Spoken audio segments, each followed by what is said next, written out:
घरामध्ये एखादी व्यक्ती आहे, ती सातत्याने आजारी पडते, लवकर बरं वाटत नाही, किती दवाखाने केले तरी बरं वाटत नाही, अचानक बीपी लो होते, अचानक बीपी हाय होतो, मात्र त्या ठिकाणी शुगरचा आजार आहे, कदाचित वय नसताना सुद्धा गुडघे दुखत असतील.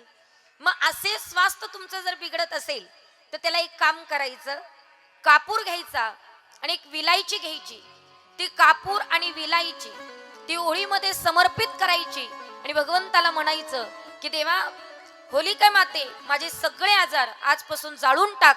एवढं करायचं, तुमचं स्वास्थ्य 100% चांगलं राहील.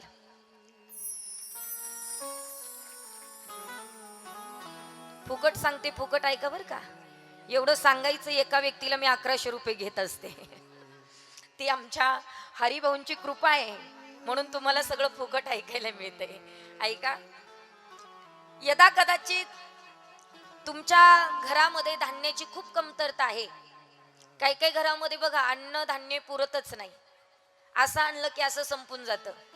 मग अशा वेळेला काय करायचं, गव्हाच्या ज्या ओंब्या मिळतात, ओंब्याच म्हणतात तुमच्याकडे, गव्हाच्या आता असतील ना, तर 5 ओंब्या घ्यायच्या. हा वाळलेल्याच ना, ओल्या जळत नाही ना, वाळलेल्या घ्या ना. भगवंताने सगळं सोपं केलंय आपल्यासाठी, फक्त आपण करत नाही, हे आपलं दुर्भाग्य आहे.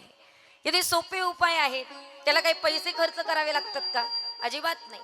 त्या ओंब्या घ्यायच्या आणि होलिका मातेमध्ये मात्र त्या ठिकाणी त्या जळत्या होळीमध्ये ते टाकायच्या की तुमच्या घरामध्ये आलेलं जे धन आहे ते पुराटी पडत असतं.